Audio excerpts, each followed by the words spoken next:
ओम साई राम दोस्त, special technology से आपको स्वागत है।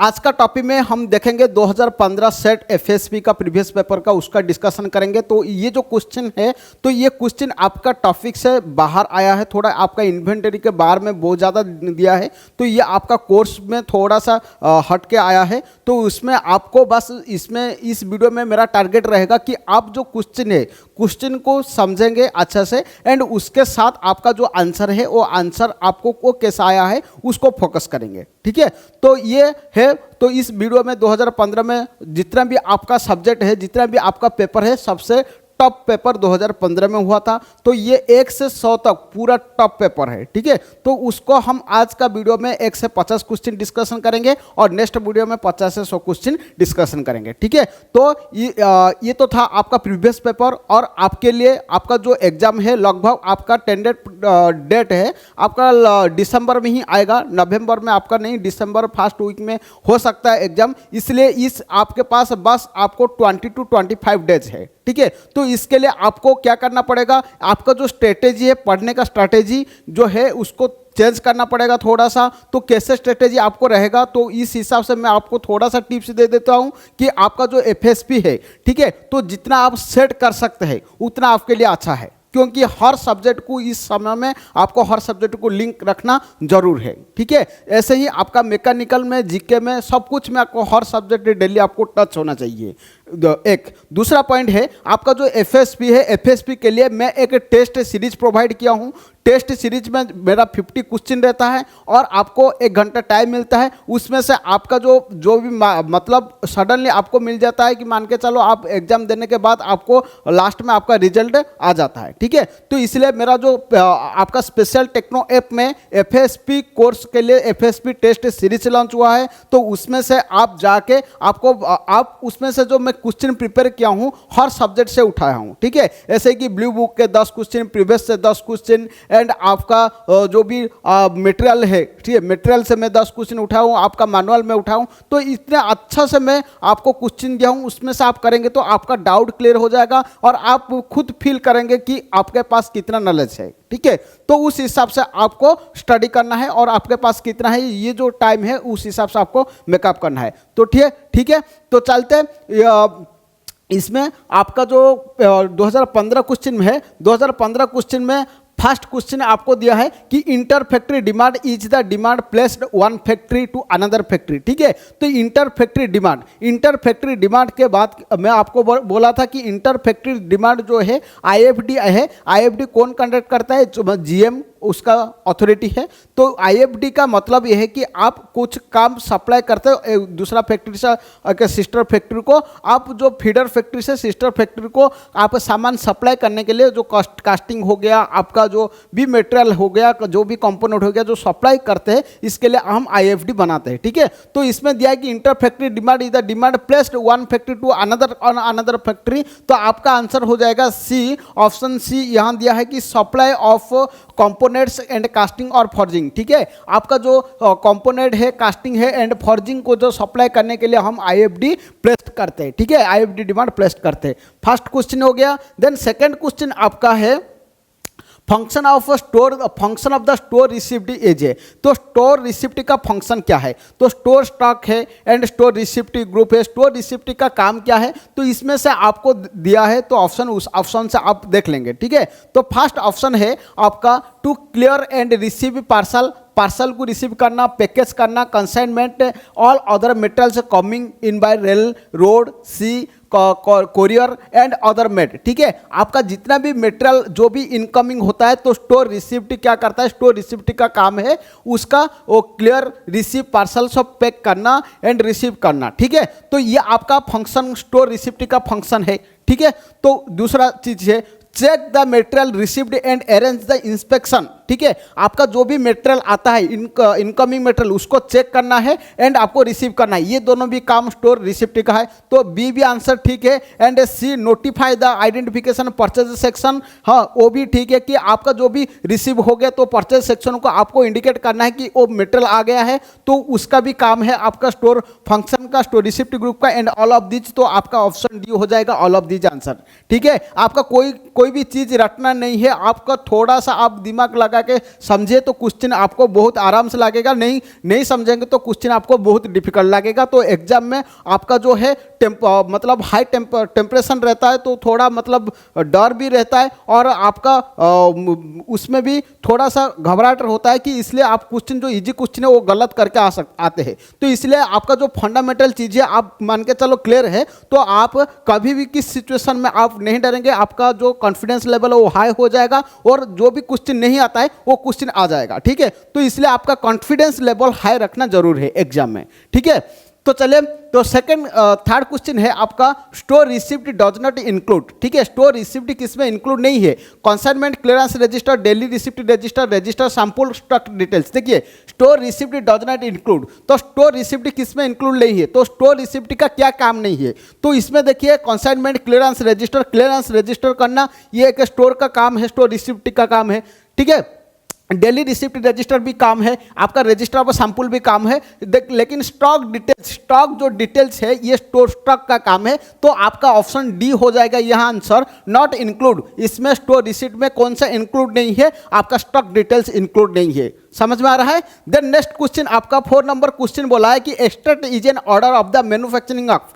तो extract is a order of manufacturing of store in factory, performance of service in factory, both A and B, none of these। तो इसमें से आपको बोला है, देखिए extract is a order of manufacturing of, तो एक्सट्रैक्ट आपको पता है, तो एक्सट्रैक्ट क्या है? तो एक्सट्रैक्ट बेस पे आपका ऑर्डिनेंस फैक्ट्री बोर्ड जो ऑर्डर प्लेस करता है, प्रोडक्शन ऑर्डर प्लेस करता है किसी को, आपका ऑर्डिनेंस फैक्ट्री को, ऑर्डिनेंस फैक्ट्री बोर्ड जो आपको प्रोडक्शन ऑर्डर देता है तो उसको एक्सट्रैक्ट बोला जाता है। तो एक्सट्रैक्ट बेस से आपका काम होता है, तो एक्सट्रैक्ट को लेके आपका वारंट बनता है। तो वारंट का आपका 2 टाइप का होता है, एक manufacturing warrant and material warrant. ये तो आपको समझ में आ रहा है। तो material warrant store in factory, ठीक है, तो एक्सट्रैक्ट को बेस करके आपका क्या करता है? मैन्युफैक्चरिंग ऑफ वारंट बनता है। ठीक है, ये आप क्वेश्चन यह थोड़ा सा समझिए कि वारंट बनता है। तो वारंट में आपका 2 टाइप का होता है, एक होता है मैन्युफैक्चरिंग, एक मटेरियल। जो मैन्युफैक्चरिंग होता है वो फैक्ट्री का परफॉर्मेंस, सर्विस परफॉर्मेंस में आता है, एंड आपका जो मटेरियल है वो स्टोर में आता है। तो इसलिए आपका बोथ ए एंड बी हो जाएगा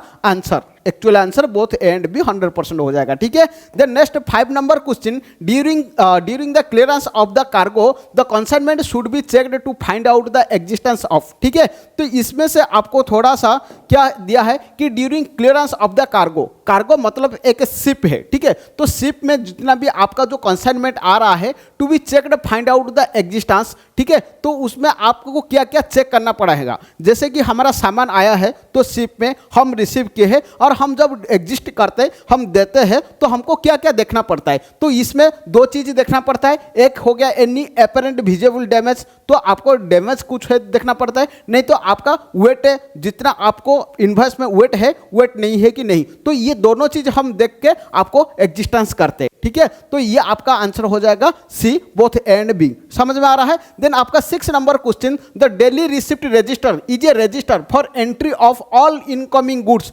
that are received in the lay particular to be accept. देखिए इसमें से आपको ये बोला है कि daily receipt register, daily receipt register में कौन सा एंट्री करते हैं। ठीक है, तो daily receipt register for entry all incoming goods that are received in the lab in a particular day except local purchase. ठीक है, तो लोकल परचेज छोड़ के और जितना भी आ रहा है हम डेली रिसिप्ट रजिस्टर में एंट्री करते हैं। ये आपका फॉल्स क्या ट्रू है? तो यह ट्रू कंडीशन है। लोकल परचेज छोड़ के और जितना भी हमारा मटेरियल आ रहा है हम उसमें एंट्री करते, किसमें? डेली रिसिप्ट रजिस्टर में एंट्री होता है। तो आपका जो आंसर हो जाएगा ऑप्शन ए। ठीक है, देन आपका 7 नंबर क्वेश्चन में क्लास 1 एक्सट्रा, तो ये नो डाउट सबको पता है, आपका आर्मी एयरफोर्स ने भी हो जाएगा। Then 8 number question, the clearance of consignment from abroad needs the service of. ठीक है, तो जो आपका एब्रोड जो नीड्स है, तो इसमें देखिए एब्रोड मतलब क्या है? आपका जो फॉरेन टू फॉरेन जो कॉन्टैक्ट करते हैं उसका एक बोर्ड है, उसका कॉन्स्टिट्यूट एब्रोड है। तो क्लियरेंस ऑफ कंसाइनमेंट, आपका जो जितना भी कंसाइनमेंट है, जो भी सामान आता है उसको क्लियरेंस करना। क्लियरेंस करने में आपको कि सर्विस में क्या क्या नीड है, तो professional freight forwarding agent and clearing agent. तो आपका जो सर्विस है तो एब्रॉड में दो सर्विस है, एक क्लियरिंग एजेंट है, एक प्रोफेशनल फ्राइट फॉरवर्डिंग एजेंट है। तो प्रोफेशनल फ्राइट फॉरवर्डिंग एजेंट मतलब क्या है, जो भी ट्रांसपोर्टेशन में जो भी दिक्कत आता है, ठीक है, आपका ट्रांसपोर्टेशन में जो भी चीज़ है उसके लिए एक ग्रुप है, तो वो हो गया आपका professional freight forwarding agent. And आपका क्लियरिंग एजेंट मतलब आप जब सामान अनलोडिंग करते हैं, ठीक है, अनलोडिंग करने के टाइम में उसके बाद जो एग्जिस्टिंग होता है तो उसके लिए आपका एक ग्रुप है, उसको क्लियरेंसिंग एजेंट बोलते हैं। तो आपका दो ग्रुप नीडेड है, ठीक है। आपका जो एब्रॉड नीड्स सर्विस, जो एब्रॉड नीड क्या है, जो सर्विस नीड क्या है, तो ये दो रीड कर रहा है, तो आपका बोथ सी हो जाएगा, both A and B answer. समझ में आ रहा है। देन नेक्स्ट क्वेश्चन है आपका 9 number question, the role of freight forwarding agent is to arrange transport from the port of shipment of the port destination. देखिए इसमें से आपको बोला कि the role of freight forwarding, तो नेक्स्ट प्रीवियस क्वेश्चन में मैं आपको अभी बताया था कि जो रोल फ्राइट फॉरवर्डिंग एजेंट का रोल क्या है, तो ट्रांसपोर्ट कंडीशन में उसका रोल है। तो आपका यह दे दिया कि arrange transportation from port of shipment of the port destination, ठीक है। तो ये आपका जो ट्रांसपोर्टेशन का पोर्ट का जो है अरेंजमेंट का एजेंट है, ठीक है। तो आपका ये आंसर हो जाएगा ट्रू, ठीक है। देन 10 नंबर क्वेश्चन आपको दिया है क्लास 2 स्टार्ट। क्लास 2 स्टार्ट में आपका नो डाउट जो भी पेमेंट इशू आता है वो क्लास 2 स्टार्ट में आता है, और जो फ्री इशू है वो आपका क्लास 1 में आता है। तो पेमेंट इशू में आपका क्या कि payment of work order statement of NVS and railways, ये आपका आंसर हो जाएगा बी, ठीक है।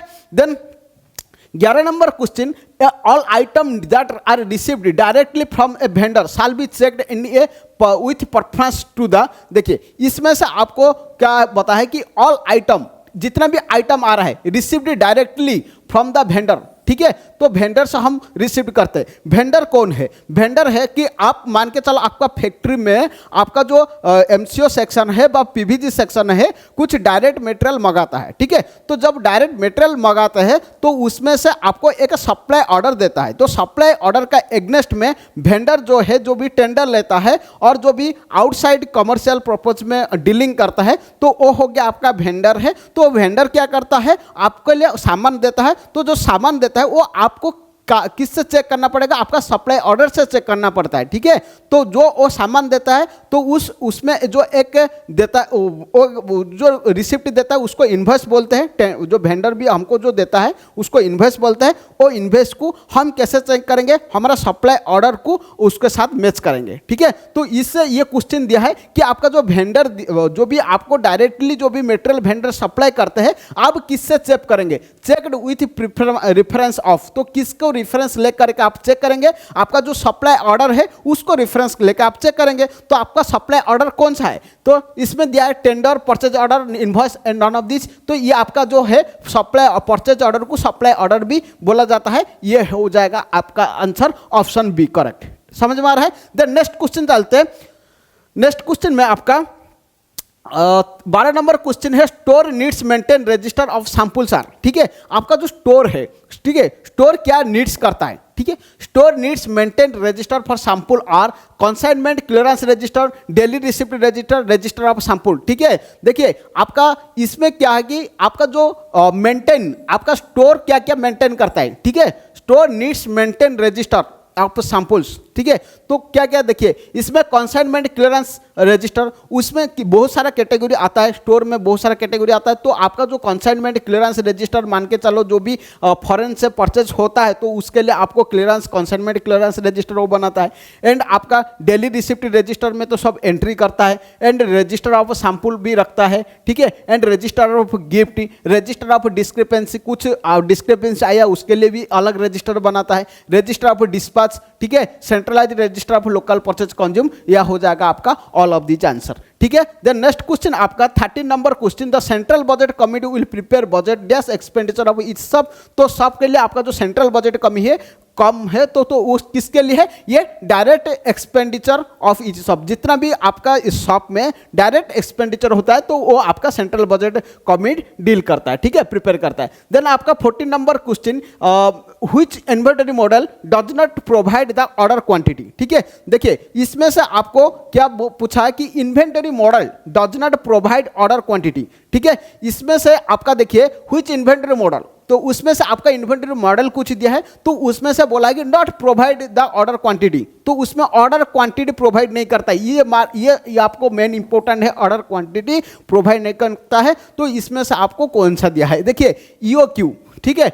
EOQ जो है इकोनॉमिक ऑर्डर क्वांटिटी, ये एक क्वांटिटी को दर्शाता है, एक बेच प्रोडक्शन को दर्शाता है। मान के चलो आपको साल में, मान के चलो 1200 जॉब जरूरत है, ठीक है। मान के चलो आपको साल में 1200 कंप्यूटर जरूरत है, तो आपको बेच करके मंगाना पड़ेगा। तो एक साथ में 1200 कंप्यूटर आप नहीं मंगाएंगे। तो उसको जो करने के लिए आपको बेच प्रोडक्शन बाय EOQ चाहिए, तो उसमें आपका क्वांटिटी है, ठीक है। तो देखिए सिंगल पीरियड में आपको मंगाना है, तो कितना मंगाना है ये भी एक क्वांटिटी। क्वांटिटी डिस्काउंट है, मान के चलो आपको इतना लेकर आ रहा है, 100 जॉब लेकर आ रहा है, उससे कितना डिस्काउंट है उसको भी देखना पड़ेगा, वो भी क्वांटिटी आता है। लेकिन जो ROP है वो ROP ऑर्डर क्वांटिटी में नहीं आता है। ROP एक पॉइंट है, एक पोजीशन है, ठीक है। जो कि रीऑर्डर पॉइंट है, वो एक पॉइंट है, पोजीशन है, वो स्टॉक का पोजीशन को दिखाता है, ठीक है। उससे आप सामान मंगाते हैं, इसलिए ये क्वांटिटी में नहीं आता। तो आपका आंसर हो जाएगा ROP, ठीक है। देन आपका 15 number question, which one of the following not reason for the holding inventories. तो होल्डिंग इन्वेंटरी नॉट रीजन पूछा है, ठीक है। तो होल्डिंग इन्वेंटरी में कौन सा रीजन नहीं है, not reason of the holding inventories. तो आपका 15 नंबर का क्वेश्चन क्या आंसर क्या हो जाएगा, 15 नंबर का आपका आंसर हो जाएगा यहाँ, increase to increase in carrying cost, it increase in carrying cost हो जाएगा। तो ठीक है, तो not reason of holding inventory, इसमें देखिए जो भी आपका discover stages production to be able buy of economical lot size, ठीक है, और टू मीट प्रोजेक्टेड डिमांड, ये आपका होल्डिंग इन्वेंटरीज में आता है। फॉर होल्डिंग इन्वेंटरीज आपको होल्डिंग इन्वेंटरी में ये सब देखना पड़ता है, कितना डिमांड है, कितना इकोनॉमिकल कंडीशन क्या है, आपको प्रोडक्शन में क्या चाहिए, तो ये सब देखता है। लेकिन इंक्रीज इन कैरिंग कॉस्ट, तो आपका जो कैरिंग कॉस्ट है वो इंक्रीज करना आपका एक इन्वेंटरी नहीं है। एक प्रॉपर इन्वेंटरी मतलब कैरिंग कॉस्ट मतलब देखिए आपको एक सामान रखने, उसमें मान के चलो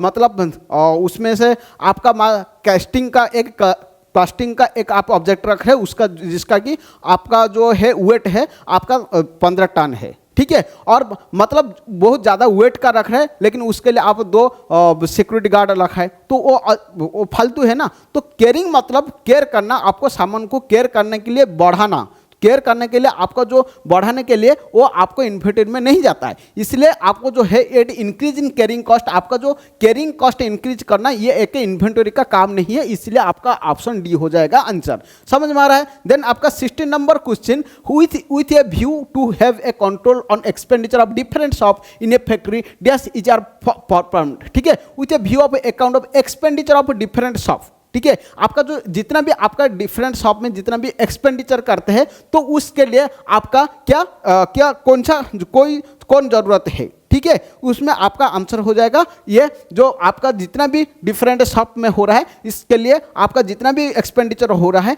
ये तो 2 होता है, एक डायरेक्ट इंडायरेक्ट मटेरियल रहता है। इसके लिए आपका 2 कमेटी है, एक CBC एक SBC। CBC मतलब central budget committee and SBC मतलब सब बजट कमेटी। तो आपका बोथ A एंड B हो जाएगा आंसर, ठीक है, आपका ऑप्शन C हो जाएगा आंसर। देन आपका 17 नंबर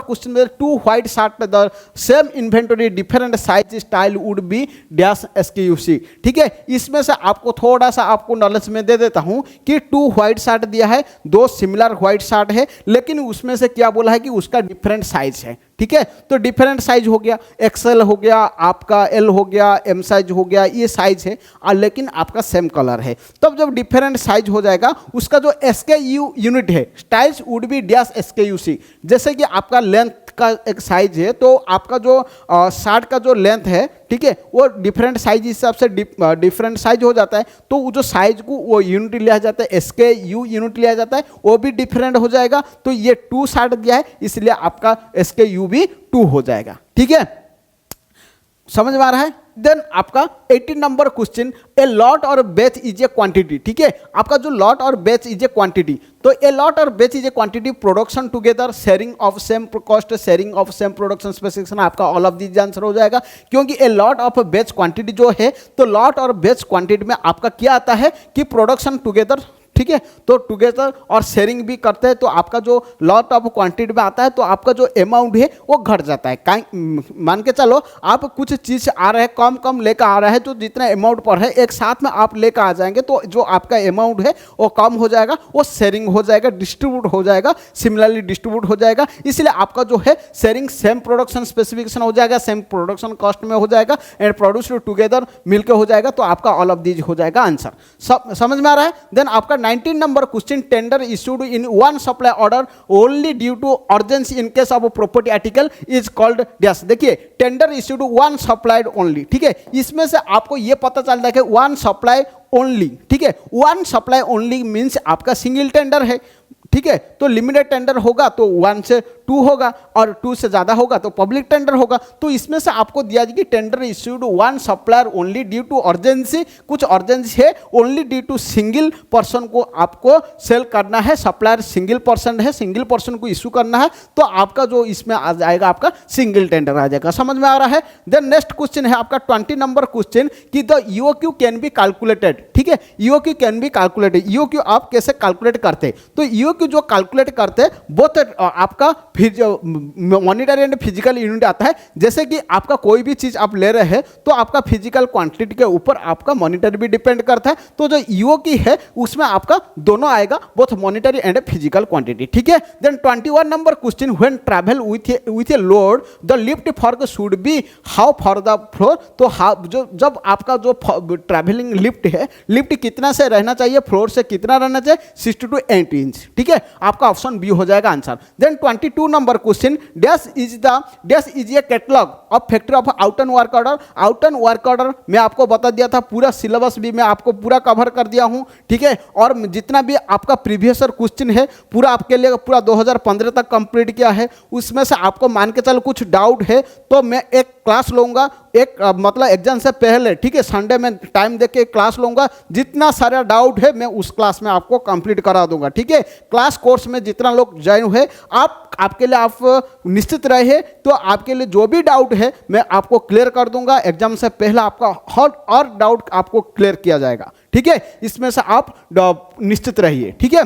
देन आपका इसमें से मैं आपको यह बोल रहा हूं कि अभी जितना आप प्रैक्टिस सेट करेंगे आप उतना डाउट आएगा, ठीक है। उतना डाउट आएगा तो आप मुझे क्वेश्चन पूछेंगे, सर ये क्या हो गया, ये कैसे हुआ, ये तो मैं आपको क्वेश्चन दूंगा। तो मैं आप सबको ये बोल रहा हूं जब आपको जो भी डाउट है एक साथ में पूछिए और एक साथ में वर्क कीजिए, क्योंकि आप 4-5 दिन पढ़ाई किए और जो भी डाउट है तो एक साथ में आप पूछेंगे तो मुझे भी टाइम मिलेगा और आपको भी हेल्प मिलेगा, ठीक है। तो जो भी मैं क्वेश्चन जो प्रैक्टिस सेट किया हूं तो मैं बार बार बोल रहा हूं ये जो सेट है ना आपके लिए बहुत इंपॉर्टेंट है एग्जाम के लिए, ठीक है। क्योंकि इसमें आपका नेगेटिव मार्क है, आपका कॉन्फिडेंस लेवल नहीं आएगा तो आप एग्जाम में क्लिक नहीं कर पाएंगे, ठीक है। और हर आपको लगता है ये मैं ठीक करके आया हूं लेकिन वो क्वेश्चन गलत हो जाता है, इस कंडीशन में आ जाता है, ठीक है। इसलिए मैं बोल रहा हूं जितना भी आप फंडामेंटल क्लियर हो सकते हैं उतना आपका इस महीना में बहुत इंपॉर्टेंट है आपके लिए, ठीक है।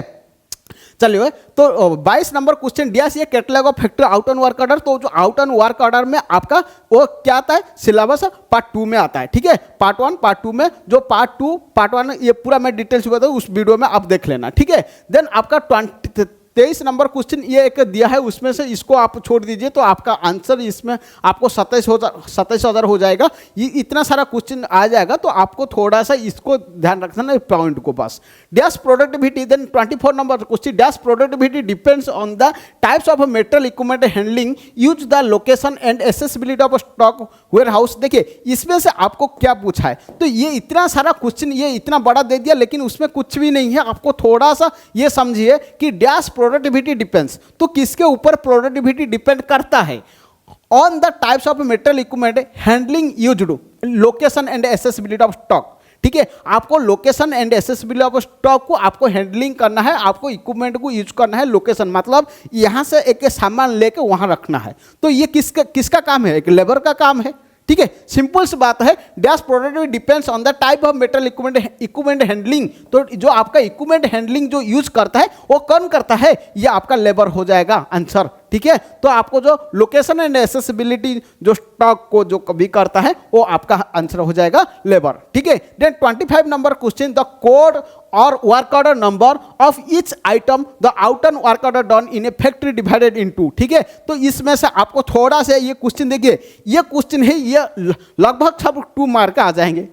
क्यों? इसमें आप नहीं पढ़ेंगे, वर्क ऑर्डर है तो आपका माइंड एग्जाम इतना फास्ट रहता है कि आपका वर्क ऑर्डर कितना पूछा, वर्क ऑर्डर टाइप कितना पूछता होगा। वर्क ऑर्डर तो हम बहुत सारा पढ़े, 2 है, 2 मार्क आ जाएंगे। लेकिन ये क्वेश्चन थोड़ा सा समझना, the code of work order number etch item, ठीक है, of out and work order, ये आउट एंड वर्क ऑर्डर आपको कंफ्यूज करने के लिए दिया है। मान के चलो एक आपको आइटम का, ईच आइटम का आपको वर्क ऑर्डर है, ठीक है, तो ईच आइटम का वर्क ऑर्डर है, मान के चलो ईच आइटम का वर्क ऑर्डर है, तो आपका वर्क ऑर्डर में कितना डिजिट है, कितना कोड है, तो आपका वर्क ऑर्डर में टोटली आपका कितना है, 9 है। ठीक है, 2 5 ये 2, ठीक है, तो ये कितना पार्ट में हुआ, ये 3 पार्ट में हो रहा है। ठीक है, ये 3 पार्ट में हो रहा है, ये आपका डिस्ट्रीब्यूशन आ रहा है, ये आपका इंडेंटर आ रहा है, ये आपका सेक्शन दर्शाता है, तो ये आपका 3 पार्ट में डिवाइड है। तो द कोड ये पूछा है, the code of work order number each item out and work order in the factory divided into dash parts divided into 3 parts. ठीक है, समझ में आ रहा है, देन 3 पार्ट्स हो जाएगा यहाँ आंसर। ठीक है, जब क्वेश्चन करते हैं तो आप अच्छा सा थोड़ा सा अंडरस्टैंडिंग हो जाएगा, तो एग्जाम में आपका गलती नहीं होगा। ठीक है, then the rejected material will be accounted for in the receipt register, daily register, register of discrepancy, none of this। ठीक है, तो इसमें से आपको जो 26 नंबर है, the rejected material will be accounted for in the, आपका जो rejected material है वो किस में आपका रहता है, तो इसमें से आपको 26 नंबर क्वेश्चन का आंसर क्या हो जाएगा, उसमें देखिए 26 नंबर क्वेश्चन, ठीक है, 26 नंबर में आपका रिजेक्टेड मटेरियल दिया है, तो रिजेक्टेड मटेरियल में किस में आता है, रिजेक्टेड मटेरियल में, तो ये सिंपल सी बात है, जब रिजेक्टेड मटेरियल दिया है तो ये रजिस्टर ऑफ डिस्क्रिपेंसी में नोट करेगा। ठीक है, समझ में आ रहा है। Then 27 number question, all returns of store, ठीक है, all returns of store will be govern by the following procedure. जितना भी रिटर्न स्टोर रिटर्न है तो उसमें से आपको ये आंसर आपका क्या हो जाएगा, तो इसमें ऑल रिटर्न्स, ठीक है, all returns of will be govern for the following procedure, the user request, ये बोथ ए एंड बी हो जाएगा आपका आंसर। ठीक है, all returns of store will be govern by the following procedure, तो आपका जितना भी रिटर्न स्टोर है तो आपका प्रोसीजर क्या क्या है। ठीक है, प्रोसीजर क्या है, तो फास्ट देखिए ये ऑप्शन ए में दिया है कि capital item shall be return the store when the same of longer required. ठीक है, आपका जितना भी कैपिटल आइटम को रिटर्न करना है, इसके लिए आपको रजिस्टर द यूजर दस required to obtain certificate inspecting authority, तो आपको जितना भी मटेरियल है उसके लिए इंस्पेक्टिंग अथॉरिटी भी रखा जाता है। ठीक है, तो ये आपका प्रोसीजर है, तो बोथ ए एंड बी आपका हो जाएगा। ठीक है, उसमें से आपको मान के चलो कोई भी आपका मटेरियल आता है तो आपको रिसीव करते हैं, रिसीव हम करते हैं, और जब देते हैं उसके लिए आपको एक सर्टिफिकेट भी इशू करते हैं। ठीक है, कंसाइनमेंट सर्टिफिकेट भी एक इशू करता है, तो इसमें से आपको बोथ एंड बी प्रोसीजर हो जाएगा। देन 28 नंबर क्वेश्चन आपका, the first 2 digit of code work order number of each item of water, तो ये पता है कि आपको वर्क ऑर्डर नंबर जो है फर्स्ट 2 डिजिट वो क्या दर्शाता है, वो इंडेटर को दर्शाता है। लेकिन आपका जो आंसर है, आंसर शीट में आपको गलत दिया है, आंसर शीट में आपको ये दे दिया है ये सब नंबर, लेकिन आपको सब नंबर ये नहीं होगा। एक्चुअली में आपका जो आंसर होगा, indicate the classification of work by the indentors, तो इंडेटर्स का को वो दर्शाता है, क्लासिफिकेशन ऑफ इंडेटर को फर्स्ट 2 डिजिट दर्शाता है। तो आपका जो परफेक्ट आंसर है आपका ए हो जाएगा। आपका एग्जाम में एक चीज ध्यान रखना, जो भी आपको सही चीज है वो मार्क के लेकर आना है। ठीक है, वो ठीक करके लेकर आना है, लेकिन आपको ये नहीं डाउट हो कि आप अरे ये प्रीवियस क्वेश्चन में आंसर ये दिया था, मैं आप ये लगाऊंगा, नहीं। आपका माइंड में क्लियर होना चाहिए, आपका जो परफेक्ट है, जो परफेक्ट चीज आपको बोला जाता है उसको ही आप क्लिक करके लेकर आना है। ठीक है, क्योंकि अरे जो भी आप परफेक्ट चीज वो लेके नहीं आएंगे, आपको जैसे भी करके आंसर दिया तो आप उसको मार के आए जाएंगे, तो ये आपका गलती ही होगा। ठीक है, क्योंकि इसमें से आंसर ये उस टाइम में वो मतलब देखिए टाइम हिसाब से रहता है, मतलब उस टाइम में आपका करेक्शन नहीं होगा, फिर से करेक्शन हुआ होगा, तो किस में आपको माइंड में रखना है कि जो चीज़ करेक्ट है उसको क्लिक करके लेकर आना है। ठीक है, इसमें से आपको मान के चलो ये क्वेश्चन आता है तो मैं सजेस्ट करता हूँ जो भी ये करेक्ट है ना, तो ये आप लगा के आओ ठीक करके। ठीक है, तो प्रीवियस क्वेश्चन का आपको वेरीफाई तो वो अलग चीज़ है, लेकिन आपको ये लगा के आना है। ठीक है, तो इसमें से देखिए हर पेपर में आपका 4-5 क्वेश्चन ऐसे रहता है, वो डाउटफुल क्वेश्चन रहता है, और ये जो क्वेश्चन है गलत आता है। ठीक है। तो ये हमारा अनएक्सपेक्टेड एग्जाम में तो लगभग ये जो प्रीवियस पेपर से ऐसे होता है, लेकिन आपको ये करना है, ठीक है, जो ठीक है उस चीज़ को करना है। देन आपका 29 number question, issue of metal during period, 29 number question, issue of metal during a period of time is price at the लास्टेस्ट purchase under, ठीक है। तो इसमें से आपको दिया है कि लास्टेस्ट purchase cost under, लास्टेस्ट purchase cost under में आपका लिखवाता है, ठीक है। तो मैं आपको पूरा क्लियर कर दिया था 2014 का जो वीडियो बनाया था, 2014 में आपका जो भी मैं डिस्क्रिप्शन किया था उसमें से आपको लिफो क्या है, FIFO system, LIFO system, weighted average method और कैसे कैलकुलेशन करना है और यूनिट कॉस्ट कैसे लेकर आना है और प्रॉफिट कैसे है, मैं आपको डिटेल्स बता दिया था, ठीक है। तो उसको आप थोड़ा सा ध्यान रखना, ठीक है। देन आपका 30 number question, store department maintain A record in which separate folio is maintain for each item, ठीक है। तो इसमें से आपको ये देखिए कि इसमें से क्या है कि 30 नंबर क्वेश्चन में आपको दिया है, सिंपल सा क्वेश्चन है, बस थोड़ा सा आपको माइंड को डाइवर्ट करने के लिए एक बस थोड़ा यहाँ जो सेंटेंस है उसको चेंज किया है, लेकिन तो बहुत सिंपल क्वेश्चन है। आप उसको थोड़ा सा देखिए। स्टोर डिपार्टमेंट, ठीक है, आपका स्टोर डिपार्टमेंट मेंटेन करते हैं, तो स्टोर डिपार्टमेंट में आपका क्या आ जाता है, तो समझ में आ रहा था। स्टोर डिपार्टमेंट आपका स्टोर रिसिप्टिव ग्रुप है, स्टोर स्टॉक है, ये सब स्टोर डिपार्टमेंट है। तो इसलिए ये बोल रहा है कि जो स्टोर डिपार्टमेंट मेंटेन, ठीक है, स्टोर डिपार्टमेंट मेंटेन करता है, एक रिकॉर्ड मेंटेन करता है in which separate folio maintain of each item. देखिए ईच आइटम के लिए ईच सेपरेट फोलियो नंबर जरूरत है, ये तो आपको क्लियर है। तो हर आइटम के लिए आपका हर फोलियो नंबर जनरेट होता है, तो ईच आइटम के लिए आपका ईच फोलियो नंबर क्रिएट होता है। तो ईच फोलियो का एग्नेस्ट में, तो वो ईच फोलियो को लेके आपका कौन सा रिकॉर्ड मेंटेन होता है, आपका बिन कार्ड है। तो बिन कार्ड में आपका क्या रहता है कि आपका जो भी चीज आ रहा है उसका एक लेजर फोलियो नंबर को वो एंट्री करता है एंड आपका क्वांटिटी एंट्री करता है। तो उसमें से आपको ये बोला है कि आपका जो स्टोर डिपार्टमेंट मेंटेन करता है आपका लेजर फोलियो नंबर जो मेंटेन करता है, तो जो ईच आइटम का, तो वो किस रिकॉर्ड में रखता है, तो ये बिन कार्ड रिकॉर्ड में रखता है, ठीक है। आपका ऑप्शन बी हो जाएगा आंसर, सही answer. Then 31 number question, the method of approximate suitable for allocating rent of building between cost centre, ठीक है। इसमें से आपको दिया है कि the method of approximate suitable, ठीक है, ऑफ एलोकेटिंग बिटवीन द, देखिए इसमें से आपको ये क्वेश्चन पढ़ के आपको पूरा घबराहट हो जाएगा कि यार ये क्या चीज़ दे दिया, ये कुछ नहीं है। आपको मैं 3 चीज़ इसमें बताऊंगा, आपका कभी भी गलत नहीं होगा। तो फर्स्ट देखिए, फर्स्ट हो गया अप्रोक्सीमेट सुइटेबल एलोकेटिंग रेंट, ठीक है। तो रेंट जो है, आपको रेंट जो है ना, तो रेंट जो आपका कैलकुलेशन है आपका कभी भी गलत नहीं होगा, क्योंकि आपका जैसे कि आपका क्वार्टर में रहते हैं टाइप 2, टाइप 3, टाइप 1 ऐसे है, तो टाइप 1 का रेंट अलग है, टाइप 2 का रेंट अलग है, टाइप 3 का रेंट अलग है। तो टाइप 1 का जो रेंट है वो किस हिसाब से लेता है, कम लेता है ना, और टाइप 2 उससे ज़्यादा लेता है, तो वो फ्लोर एरिया हिसाब से लेता है, आपका क्वार्टर का एरिया कितना है, तो एरिया हिसाब से आपको रेंट देना पड़ता है। तो इसमें से आपको कभी भी कंफ्यूजन नहीं होना है कि आपका जो रेंट बिल्डिंग दिया है बिटवीन कॉस्ट सेंटर, तो जो रेंट बिल्डिंग आपका किस हिसाब से होता है, फ्लोर एरिया हिसाब से होता है, आपका जो एरिया कितना है, टाइप 1 है कि टाइप 2 है कि टाइप 3 है। टाइप 1 का तो आपका एरिया इतना है तो आपको चार्ज इतना पड़ेगा, टाइप 2 में चार्ज ज़्यादा पड़ेगा। तो ये फ्लोर एरिया के ऊपर आपका जो रेंट है वो डिपेंड करता है, समझ में आ रहा है। देन आपको ये कभी भी गलत नहीं होगा, ठीक है। आपका थोड़ा सा कभी भी एग्जाम्पल दे के आप पढ़ेंगे तो आपका जो चीज है ना वो याद हो जाता है, ठीक है, समझ में आ रहा है। Then metal inspection note is dash, तो metal inspection note is dash prepared and forward the store department, sign by store keeper, sign by supplier, none of this. देखिए मेटल इंस्पेक्शन नोट ये एक लाइन उठा के दे दिया, बस ये question एक ऐसे दे दिया। देखिए metal inspection note is prepared and forwarded store department, ठीक है। तो आपका जो रिसिप्ट सेक्शन है वो मेटल एमआईएस प्रिपेयर करता है, तो MIS prepare and forwarded the store department, and store department को फॉरवर्ड करता है, जो स्टॉक को फॉरवर्ड करता है। तो आपका आंसर ये हो जाएगा ऑप्शन ए, ठीक है। देखो किस टाइप का क्वेश्चन आता है, वो कैसे भी क्वेश्चन डाल देता है, ठीक है। तो समझ के एक एक लाइन पढ़ना है आपको store FSP factory accounting store procedure में, ठीक है।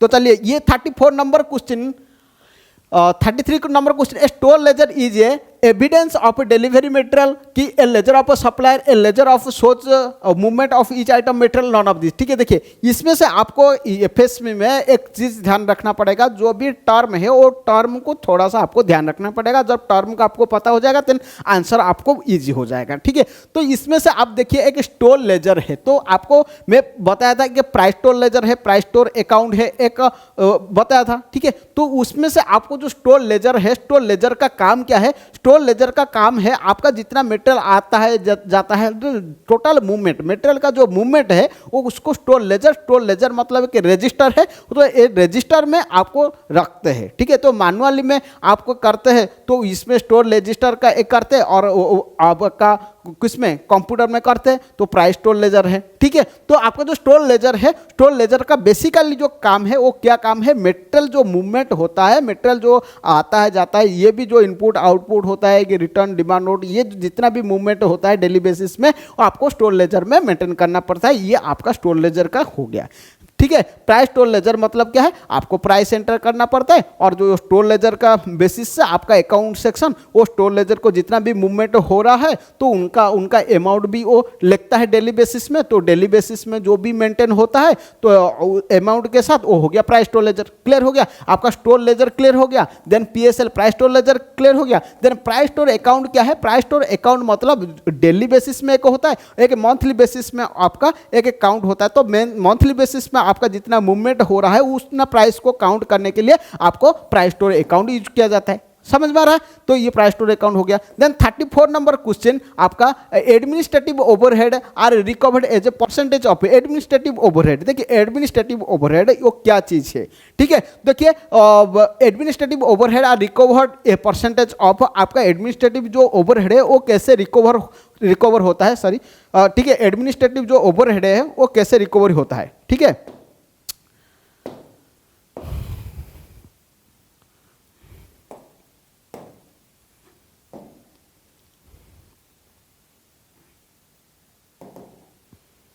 जो एडमिनिस्ट्रेटिव ओवरहेड है तो उसको रिकवर कैसे किया जाता है, रिकवरी कैसे होता है? देखिए आपका एक है प्राइम कॉस्ट है, प्राइम कॉस्ट है आपका वर्क कॉस्ट है, एक प्रोडक्शन कॉस्ट है और सेलिंग कॉस्ट है। ये आपको मैं एक चार्ट दे दिया था, ठीक है, उस वीडियो में देख लेना टोटल डिटेल्स के बारे में। तो इसमें मैं आपको बता देता हूँ कि जो एडमिनिस्ट्रेटिव कॉस्ट है वो वर्क कॉस्ट में काउंट होता है, क्योंकि जो भी आपका प्राइम कॉस्ट है, डायरेक्ट मटेरियल हो गया, डायरेक्ट लेबर हो गया, डायरेक्ट एक्सपेंसेस हो गया, प्राइम कॉस्ट है। एंड प्राइम कॉस्ट के साथ आपका जो प्रोडक्शन कॉस्ट और एडमिनिस्ट्रेटिव कॉस्ट जो ये मिला के आपका वर्क कॉस्ट होता है। तो जो आपका वर्क कॉस्ट है तो वर्क कॉस्ट में आपका ये जो वर्क कॉस्ट में आपका जो ये है ना क्या एडमिनिस्ट्रेटिव कॉस्ट वो इंक्लूड होकर रहता है। तो इसमें से आपको बोला है कि आपका जो वर्क कॉस्ट है, आपका जो एडमिनिस्ट्रेटिव कॉस्ट है कैसे रिकवरी हो सकता है, किससे आप रिकवरी कर सकते हैं? Recovered in percentage of work cost से आपका जो एडमिनिस्ट्रेटिव कॉस्ट है वो रिकवरी होता है। समझ में आ रहा है? देन आपका नेक्स्ट है 35 number question, material control includes. Material control आपका क्या करना है? देखिए इन्वेंटरी कंट्रोल की control over labour, control over heads,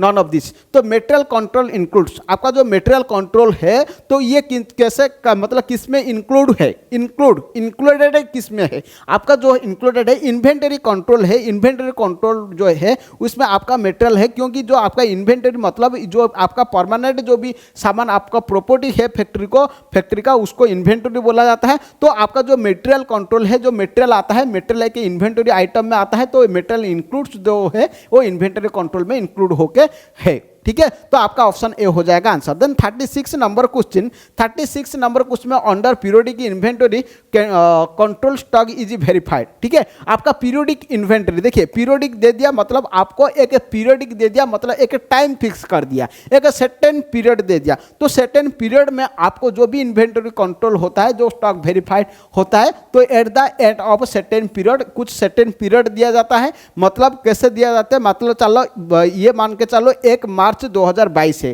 ठीक है, 1 मार्च 2022 से 1 मार्च 2023 के अंदर आपका जो स्टॉक वेरिफिकेशन करना किया जाता है उसको पीरियोडिकल वेरिफिकेशन बोला जाता है। कुछ टाइम दिया जाता है, कुछ सर्टेन पीरियड दिया जाता है, उसके अंदर में आपका वेरीफाई हो जाता है। ठीक है, तो at the end of certain period, ठीक है, आपका जो पीरियोडिक इन्वेंटरी कंट्रोल, जो पीरियोडिक इन्वेंटरी जो है वो कुछ सर्टेन टाइम में किया जाता है। ठीक है, देन आपका 37 number question, power is allocated on the basis of. तो जो आपका पावर है वो किस किस में एलोकेटेड होता है कि आपका जो मशीन का हॉर्स पावर है उसमें आपका पावर का एलोकेटेड होता है। ठीक है, आपका जो पावर एलोकेटेड होता है, मान के चलो इलेक्ट्रिसिटी आपका कितना आया है तो आपका हॉर्स पावर कितना मतलब मशीन में कितना हॉर्स पावर क्रिएट होता है, कितना क्या क्या जरूरत है, उस हिसाब से आपका पावर का स्टेटमेंट बनता है। तो power allocated on the basis of horse power of machines. ठीक है, देन आपका 38 number question, goods received note is normally prepared in dash copy. जो भी गुड्स हम रिसीव करते हैं उसका कितना कॉपी बनता है, उसका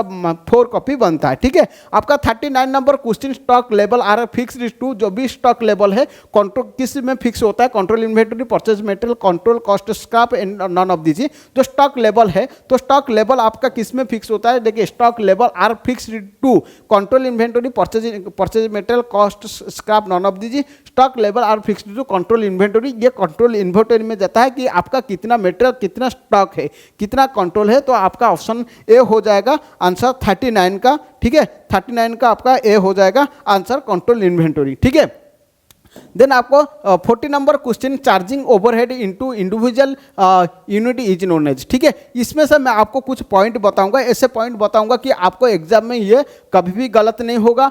ठीक है, तो इस पॉइंट में देखिए आपको charging overhead for individual unit is known as. ठीक है, ये बहुत लोग गलत करके आएंगे, लेकिन जो भी वीडियो मेरा देख रहा है और पढ़ रहा है ये चीज़ गलत नहीं होगा, उसका मैं गारंटी के साथ बोलता हूँ।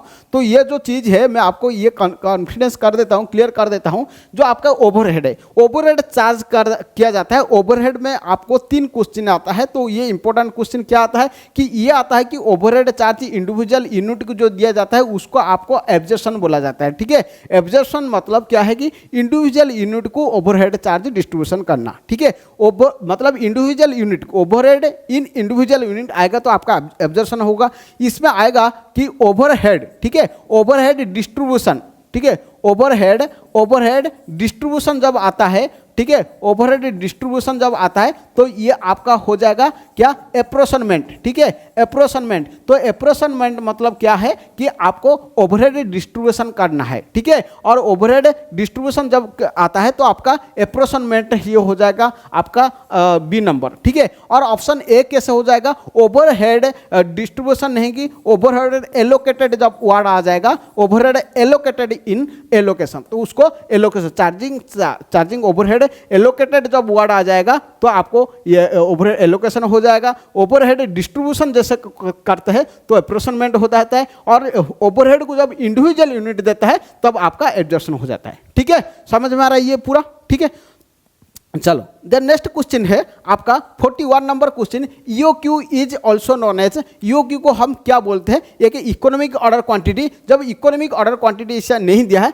तो ये हो जाएगा इकोनॉमिक साइज ऑफ ऑर्डर। ठीक है, देन आपका 43 नंबर क्वेश्चन, आपका the process of arranging items into group according to their degree of similarity is called, क्या बोला जाता है। ठीक है, देखिए degree of similarity, degree of similarity में ये थोड़ा सा आपको नॉलेज लेना है। इसमें डिग्री ऑफ सिमिलरिटी, एक सिमिलरिटी जैसे कि आप एक क्लासिफिकेशन किया जाता है। ठीक है, आपका एक एग्जाम्पल है जब मैं दे देता हूँ, एक स्थल विभाग का जो भी प्राणी है, ठीक है, उसके लिए आपका जल विभाग का प्राणी है, स्थल विभाग का, और एक उभयचर प्राणी है, 3 टाइप का है। तो उसको हम क्लासिफिकेशन किया जाता है। जो स्थल में रहता है, ठीक है, तो एक जल में रहता है तो जलचर प्राणी है। ठीक है, तो वाटर में और ये प्लेस में, तो उसको क्या क्लासिफाई किया जाता है, एक सिमिलरिटी में क्लासिफाई किया जाता है, डिग्री ऑफ सिमिलरिटी में।